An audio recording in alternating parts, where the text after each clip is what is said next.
Welcome to Igniting Imagination. I'm your host, Lisa Greenwood. This season, we're inviting you into conversations that sit at the heart of our work at Texas Methodist Foundation and Wesleyan Impact Partners. Whether we're exploring learning and innovation, generosity, investments, loans, grants, or organizational health, each conversation is really about one thing: expanding our imagination for what the church can become. Through our learning and innovation work, we have the privilege of listening for where the Holy Spirit is already at work, learning alongside thoughtful leaders, and exploring faithful possibilities for the future of the church. Today's guest is someone who has been helping the church do exactly that for decades. Kenda Creasy Dean has spent her career helping the church make sense of cultural change, emerging generations, and the opportunities that arise when we're willing to lead with curiosity, courage, and hope. An ordained United Methodist minister and professor at Princeton Theological Seminary, Kenda has influenced countless pastors, scholars, and church leaders through her teaching, writing, and research. She is also a distinguished Locke Innovative Leader, recognized by Wesleyan Impact Partners for her enduring contribution to innovation in and for the church. In this conversation, we're not looking for quick answers or ministry formulas. Instead, we're asking bigger questions. What are the most significant shifts shaping the church today? What are younger generations teaching us? Where is God already at work? And what kinds of experiments and postures will help us faithfully follow where the Spirit is leading? Whether you're a pastor, a lay leader, or simply someone who cares about the future of the church, I hope this conversation expands your imagination and encourages you to see this moment with fresh eyes. So let's listen to my conversation with Kenda. Kenda, thank you for being with us today. So glad. Okay, it's always so much fun to do this podcasting with you. So thanks for saying yes again. Bet. So you've been teaching and walking alongside church leaders for decades. When you look back over the course of your ministry and career at Princeton, what are some of the most significant shifts that you've witnessed in the church? Wow, that's a big question for right now because there's so many shifts. I think probably the biggest is that nobody's pretending really that we can do it the same way. Oh. I think for a long time we were in denial, and the pandemic helped us on that. Actually, Sure. I think it really saved us from 20 years of painful admission. Yeah. And so the fact that that there's kind of a broad recognition, not with everyone, but there's a broad recognition that things have changed, and therefore we probably need to make some changes too. And even people who don't want to make changes will acknowledge things have changed. Okay. So you really are seeing this. You think people aren't denying anymore. You think there's a shift. Right, not in churches in the way that they had been. It So was can you think of examples of why that seems to be true? Well, I mean, for one thing, it's You don't funny. have to name names, but if you I could, know yeah. it's funny that I suppose I started talking about innovation in the church maybe, I don't know, 12 years ago or something like that, 12, 15 years ago. And I remember spending the first third of every conversation I was having trying to justify why we needed to talk about change. Okay. And um, I don't have to spend that. I can get rid of those slides. I don't have to spend any time talking about that anymore. People are willing to start with that assumption. Okay. Now, they don't know what to do with it. And Right. a lot of people are recognizing that the culture has changed, but maybe the church can stay the way, at least my church can stay the way it is. Right. That, Right. it's a natural. What you're talking about is somebody else. So that's my neighbor's church. I see a lot of things other people need to change. Yeah. Right. Right. But all told, I mean, churches are willing to try things now or they're willing to have conversations now that we absolutely could not have had 10 years ago. Okay. And That makes a lot of sense. is, that's a movement. That is a movement of where people are internally. Some of it's fear. I think some of it, people are like, oh my gosh, the tectonic plates have shifted. Now, what do I do? Kind of thing. Sure. Um, I think even people who are excited about it are exhausted. Yeah. I think Yeah. there's a level of exhaustion now in ministry that I don't remember seeing to that degree, and in that widespread a way 15 Yeah. years ago. It's not just the pandemic. That made things a lot clearer. It Sure. is it is that there really are multiple things changing at once, Mhm. and Mhm. the change exhaustion is real. You know, Yeah. Yeah. We often say, that the pandemic really just made visible what was already there. yeah, I Yeah. think so. Okay. So you said, you've been talking about this for 12, 15 years, innovation in the church and thinking about the church, about doing the work of the church differently. Right. What were some of those early signs for you? Was there like a particular moment where you realized, okay, the church is in a fundamentally different era right now? I, I I mean, as you know, I like so many people in ministry. I came out of youth ministry, and I still consider myself in youth ministry. And you don't work with young people and not think, not kind of read the tea leaves. Mm-hmm. Um, I I realized that when I went into seminary, I think I went to seminary thinking that if I could just fix church, people would come. Hmm. People would come. If I could make church more like camp, young Yeah. people would come. Right. Right. Well, somewhere along the line, it dawned on me that actually, A, was not my job. Secondly, that wasn't really the problem. Hmm.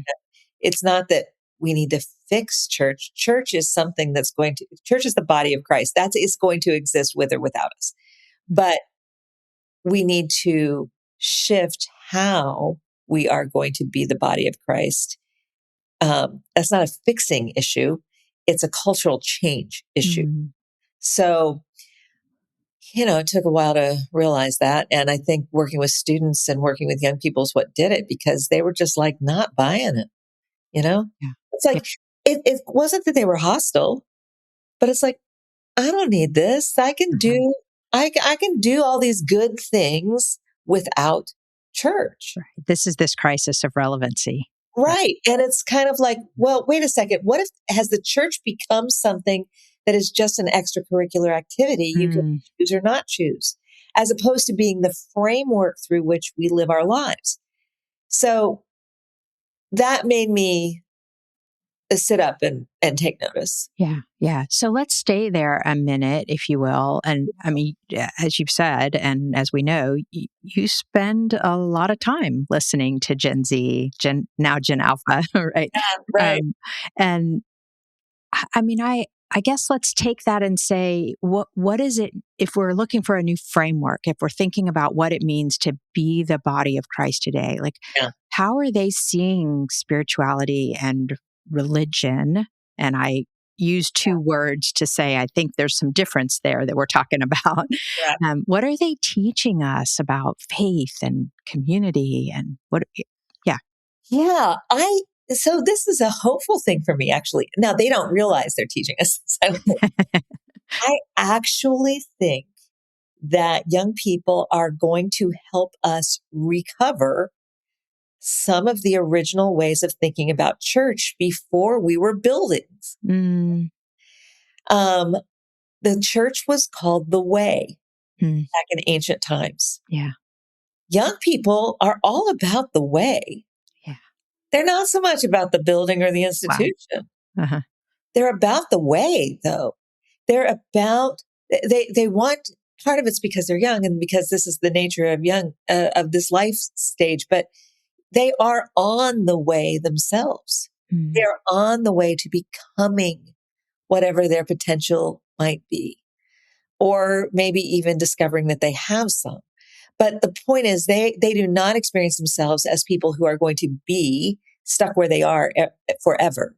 They're going to mhm. be someplace else. And the exceptions, of course, would be people who are in really chronic despair, which is a Mm, whole different set of problems. yeah. But I actually think that young people's gut response to what the institutional church has become is on the money. I Mhm. actually think it is a Mhm. good critique of who we are, and that maybe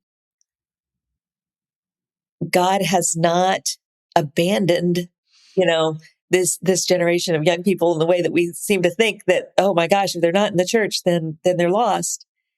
Maybe they're helping us become less lost, Yeah. you I know? love this notion of reminding us of the way of what the church was before we had buildings, Yeah, before it became all about yeah, the, the Sunday morning experience and the building right. and coming to us. That feels so critical. I think there are some assumptions that the church is making about young people today. And are you seeing some of that? And what are those, what's an assumption or two you wish the church would let go I, of? I am laughing because we did one of the research projects that we did with young adults at Princeton. One of the research questions, we went back to congregations 3 years as they were participating in a project that helped them have more encounters with young adults. And we asked them what their views of young adults were, each time. Mm-hmm. And the first year, the answers were things like, well, they're like an exotic bird. We like to see them. We don't want to scare them because they fly off and we'll never see them again. Interesting. Or they're a separate species. you know? And by the end of it, Spotted owls, they had right? some actual contact with each other. That had of course changed. They became partners and they became friends and blah blah blah blah blah. All the things that you would think, but um, that original assumption that, oh, it's like a rare sighting. It was funny because I did something years ago. Lisa, you'll remember this. Um, this was a long time ago, and in the I believe it was the Texas Annual Conference, one of the Texas Annual This Conferences, is the spotted owls, right? Yeah, spotted go, go. owl society, right? And I was like, "What is that?" They're like, "Well, they're the young adult pastors because they're so rare. Uh-huh. We Yeah. have sightings from time to time." Yeah. So So that whole program, I mean, yeah, just that initiative of paying attention, noticing and paying attention that you did with Bishop Huey, yeah, those spotted owls, and I use air quotes here, and they proudly wore that for a long time. They wore that yeah. Then title, they if got you too will. old. Well, they are leading. They're Yeah, right. leading. The monkeys are running the zoo now. Yeah, and I love that.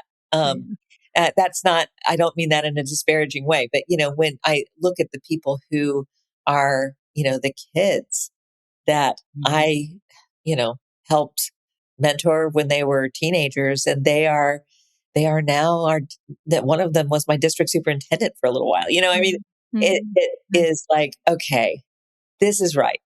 This is right. This is where Yeah. the church needs to go. So, what is the church paying attention to that you wish they would just pay a little less attention to? Yeah, I actually think innovation. I think Oh, that we need to just relax a little. oh, interesting. Okay, say more about that. Yeah, I know, because I work so much on this together. Um, I think we do with innovation what we do with so many things. We treat it as a magic bullet. We treat it as the goal. We treat it as the end. It's a means. It's a tool. It's a way to get where we want to go. It's not the end objective. It's not what Mhm. we are aiming for. And I can go on this for a while, but the I think we have over objectified it.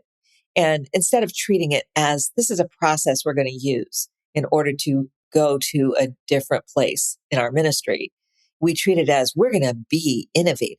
We're Mhm. going to be innovators. It's like maybe we should just be Christians. Wow. Yeah. Okay. So talk Actually, about that a little bit. yeah, Because yeah. if that's what they're focusing on, like, what are they, how do you make that shift from just thinking that's the end goal to like, what is it they really ought to be thinking about?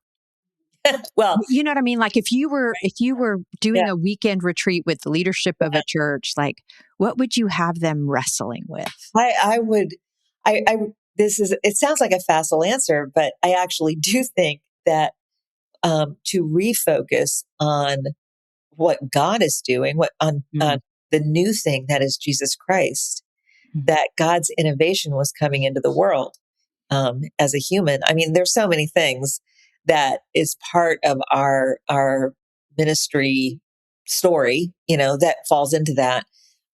So as facile as it sounds, I think that it would be a good thing for us to just focus on who it is we're trying to worship and what it looks like to be formed in the image of Christ.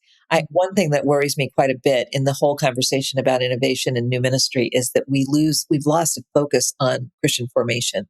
We don't really know how to form people who look like Jesus anymore. Right. There's tons of data about this. And without that, we can't innovate in a way that participates in the work of God in any reliable way. We are going to confuse the means with the ends every time. Mm-hmm. So, Christian formation is something that I think a lot of people just assume, but it doesn't happen by accident.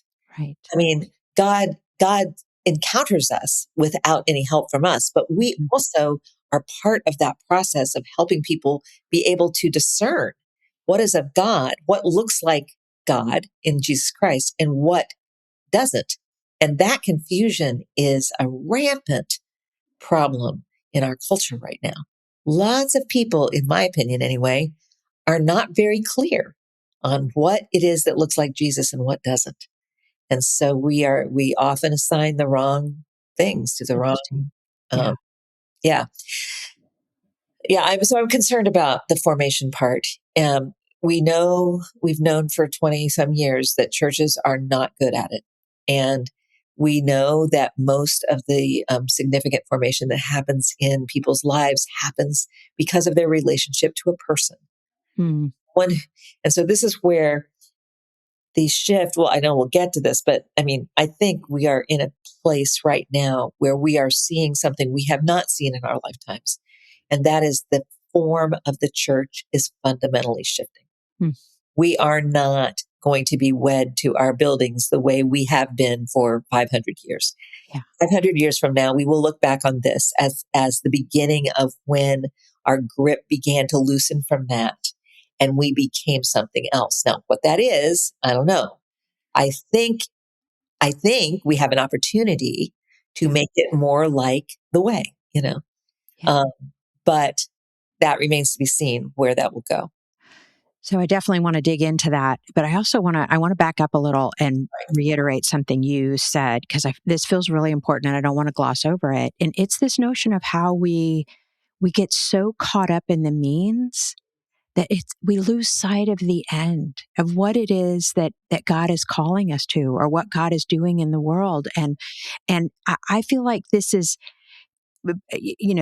you're bringing out innovation as one of those tools that we're getting all caught up in, but it's been true for a long time. We get caught up in our buildings, we get caught up in our Sunday worship, we get caught up in the youth program, the whatever, and it's all these programs and all these. It's the treadmill, right, Yeah, and of activity, and it's not bringing us closer to Jesus. It's not right. bringing us closer to the way or the becoming or the formation. And isn't it ironic? At least I think it's ironic that we're the church. That formation is the heart of the work of the church. It is the work of the church. And yet we've lost sight of the very thing. I mean, for you to say, I mean, churches really aren't doing formation very well. And I'm like, wait, what? Yeah. That's sort of the point. I mean, anyway, I Well, just don't want to lose what you've just said. It feels so rich and important. and the good thing is God, of course, works in spite of us, not just Right. And not through us and with us. And us yeah, in ways that we don't thankfully. know. And I sometimes I think about this, the ways formation, uh, God forms us in spite of things a lot of times, I think. Mhm. And because of the relational nature of formation, um, that happens in congregations through people who are never charged with a job of forming people, right? Sure. But we rub elbows with, um, I, th- I think of an elderly couple in my own congregation who let us call them Ed and Marcia when we were growing up, and that made us feel really important. And they were really gifted at the ministry of noticing. Mm, They had no more idea than the man in the moon that they were helping to form me or any of the other mm, teenagers in the church at that time. They were just doing what they were gifted at doing as people of God, and that was paying attention mhm, and being able to ask and inquire about what was really happening in your life, and to track when you were there and when you weren't there, not in a guilty way, but because they were interested in us. yeah, yeah. So that kind of formation, what that told me was, okay, that's the way people who look like Jesus act with each other. Mm, I mean, I wasn't consciously putting those words to that at the time, but sure. that sort of got in my bones that way. So it is a good thing that people come together as Christians, even when we do it badly, even when we focus on the wrong thing. Um, God will use that, Yeah. but we could probably help out a little bit more. Well, I mean, that's so helpful because I think the way I framed it earlier felt so shamey. Like we're Well, not doing it's also the data is on your side on that. well. There's- So, but that picture of formation really is relational. Like the being human is about being in relationship with folks, and in relationship we are formed. It right. is the crucible of formation. Well, Jesus And walked around with 11 guys behind him all the time. So, mm, and a lot of mm, women and children. So, you know, mm, it was, it was a formation that happened in the, in going somewhere together, you yeah, know, and, I think that's a beautiful image of what we should be and yeah, what we are trying to be. It is a natural, human, sociologically necessary thing that we have institutions. mhm, Um, but it is very easy to make the institution the objective instead of the means to the end. yeah, yeah. Okay, now I want to go back to what we put a little pin in, and that Okay. is you. I mean, you said this statement. I've heard you say it. I think it's really important, and it's at the core of how we're thinking about the church. And that is that it is that 500 years from now or whatever, we're going to look back and say, this is a moment of shift, significant shift. Like it's never going to look exactly like it has looked for the last 100 years. Yeah. That there's a 500 years. fundamental, Yeah. yeah, or 500 years, that there's a significant shift happening here. So will you talk a little bit about that, and just what do you mean by that? And less about buildings, you said. So what does that look like? And are you seeing like evidence of that, or examples? I mean, like, oh, Yeah. it's starting. I've seen little green shoots here and there. And Yeah. I, so it's not that I think we won't have buildings because people need to have a need for sacred space. mm, But I'm really interested in how other cultures experience that before there was the idea that church was what you went to every Sunday, you know, as a mm, place. mhm, Um, there were cathedrals. mhm, What makes a cathedral is when you walk through the doors, you experience heaven. That was the idea with the yeah, soaring space. That was sacred space. And it was in stark contrast to the feudal life that a bunch of serfs were going through on a daily basis. But when you went to the cathedral, you were experiencing sacred space in a way that you didn't. mhm, You didn't go to the cathedral for your youth group. right. You didn't go there to hear the sermon either because it was in Latin and you didn't speak Latin, even though that was happening. Yeah. You participated, you took some bread, some wine, you had some rituals that you did. You looked at the stained glass and at the stories that were being told there. Mhm, And then you went back to the fields. And that was a little pilgrimage. Everything mhm, did it.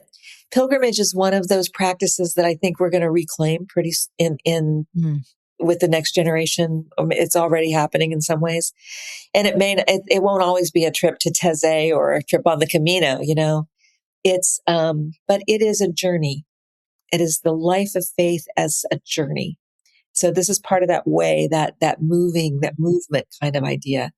And we have found that young adults are really into pilgrimage. They'll call it many different things and they'll do it in 100 different ways, but they want to be moved. Sacred space is something that does that. And so we do that physically as well as existentially, right? So, I've lost the thread of your question, Lisa, in terms of. Right. No, that was, you were saying, we'll always need buildings Yeah. for Well, this awe and wonder, but also what, what does it look like today? And what are maybe some little examples of where you're seeing? well, yeah, I think, a lot of, I'm not sure that we have any of this right yet, but here's what I see as efforts in this direction, kind of to reclaim the awe of the cathedral thing. Mhm. Part of it is the practice of pilgrimage. Part of it is, I have a former student who started I guess what's the name of this? A wild church or something like that. Anyway, they are mostly outdoors. Hmm. There's a lot of gardening that goes on. Our seminary has what we call the farminary. Our students experience that as sacred ground, Yeah. full stop. Mm-hmm.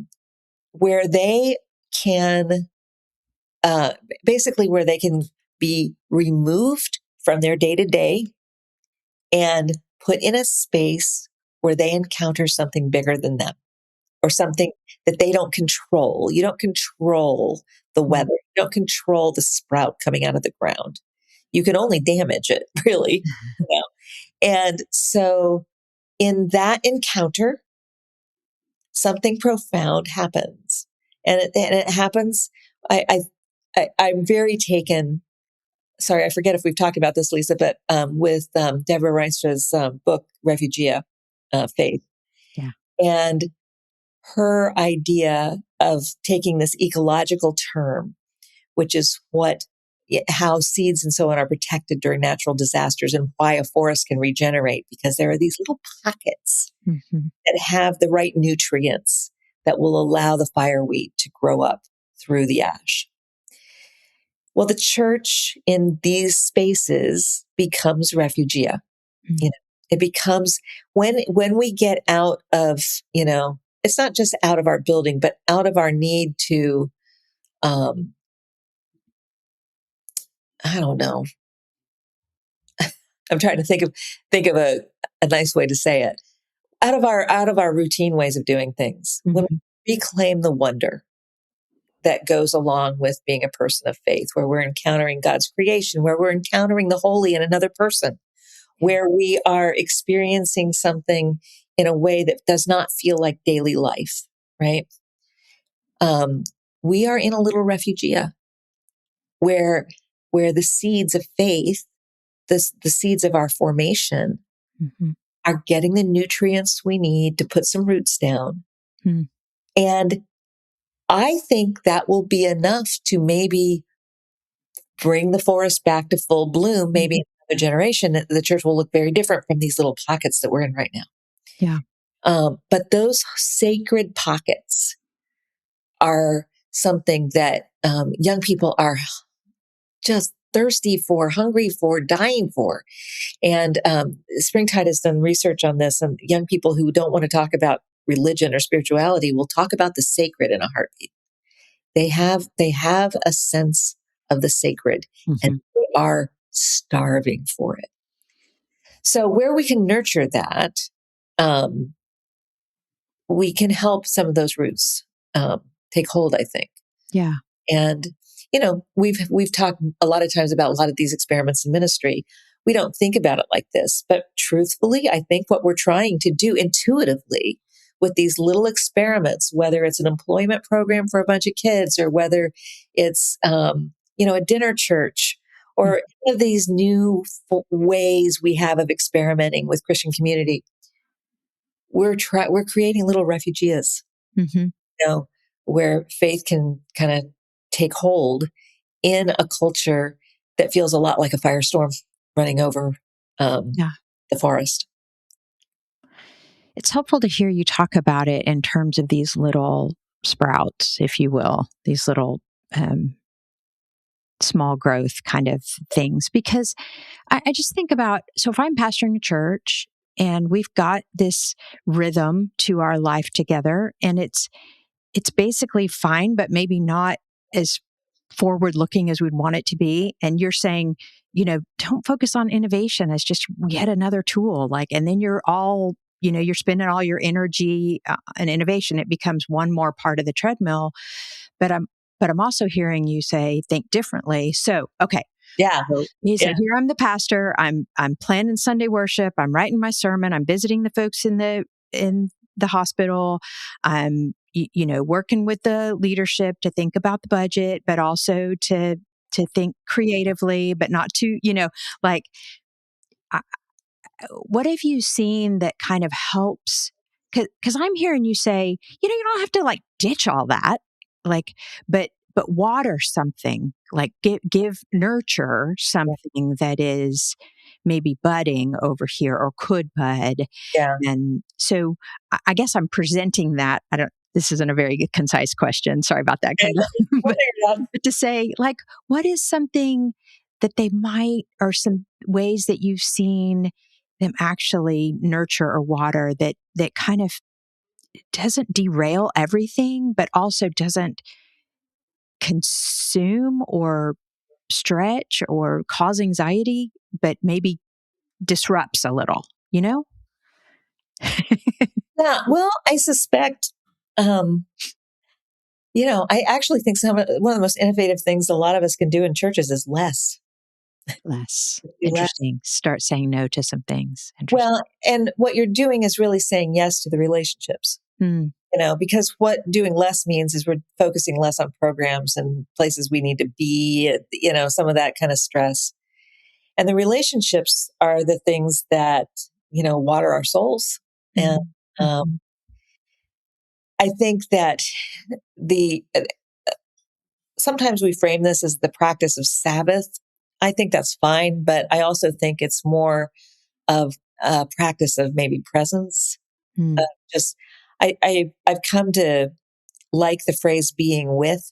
I think mm, a lot of what Jesus was about was just being with people. And he was with people in a very different way, in a way that made sense in his culture, mhm, a very different way than what we think about, gathering people for an event or for mhm, even for Sunday worship.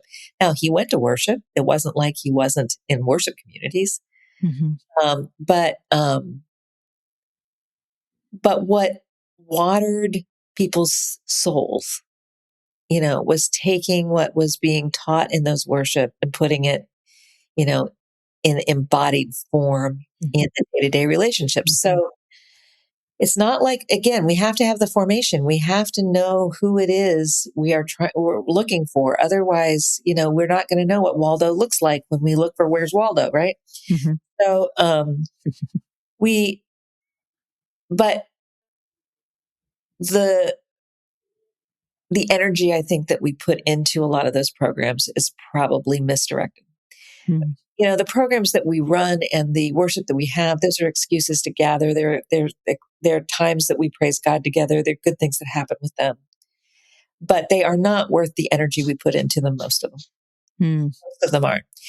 What they do is they allow us to meet people and to make contact with people at scale, which we sometimes have to do, but they are not the ministry.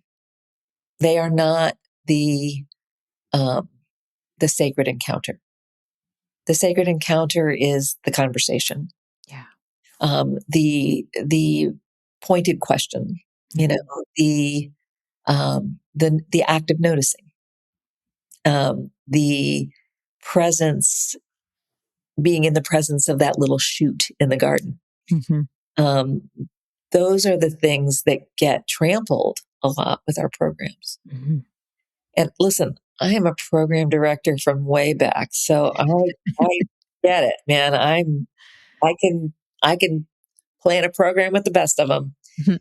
But, it has more often probably derailed me than kept me faithful. Yeah. I think that's helpful because this notion of, are we getting too caught up in the programs or the treadmill, if you will, and what will help us? We don't have to ditch all the programs, but are those programs pointed toward conversation, connection, relationship, those sorts of things? Okay, one more question. Program becomes a way of, it's kind of like innovation. It just Yeah, becomes a means to an end. It's not, means. yeah. Yeah. Yeah. Um, okay, one more question, and then I want to get to rapid fire. But Okay. I really would love to hear from you as you look to the next decade. What gives you hope? Um, this probably says more about my place in the life cycle than anything else, but I have a lot of hope in turning over the keys to the next generation. Mm, Like you said, the, nice. the people that were formed, in the youth groups that we led are now leading us. And Mhm, I love that. Um, and that does give me hope because I mhm. don't think they settle for the same things we settle for. They settle for other things, but we're ready for a change in what we settle for. And they are not going to settle for a church that doesn't matter. Right. That's right. Nothing, if it Exactly doesn't right. matter, they're not doing it. Yeah. That's Period. exactly right. And I think that is good. Yeah. Um, Yep. so yeah, that's what comes to my first. That's great. No, that's great. Turning over the keys. That's such an act of trust and surrender that is hopeful. It's hopeful. Yeah. Yeah. Okay, rapid fire. If Okay. every pastor or lay leader listening took one posture into the future, what would you hope it would be? Curiosity. Nice. I, Okay. Okay. I'm going to go full Ted Lasso on that. Yeah. That's great. That's great. The spiritual practice that congregations must regularly engage in is. Prayer. Mm, I don't, um, yeah, I don't know how to top that one. yeah. That sort of is first Cornerstone. to everything else. Cornerstone habit, isn't it? I mean, Yeah. it's or Yeah. keystone habit or however they say that. But Yeah. Yeah. yeah, Yeah. there it is. Um, so, what's this next season of life and ministry looking like for you, Kenda? Yeah, well, as you know, I'm getting ready to retire. So it feels like Advent to me. It feels Oh, like nice. expectant waiting. Like, Oh, I don't know. I don't know what the next chapter is, actually. I don't know what the mm, next form of ministry is. I know it's out there mm, and I'm kind of watching to see, I'm sure I'll dial the wrong number a few times before we get it, but it feels like Advent. Yeah. yeah. Oh, thank you, Kenda. Okay. So, 34 years ago, I started in ordained ministry and I was in youth ministry for a decade. And you were a constant companion. And now here you are, all these years later, my constant companion and friend in the work that we are doing in ministry. And I love it. I'm so grateful, Kenda, for your voice and your presence and your vision and your hope. Thank Well, you. Thank you. I got you, Lisa. Thank you.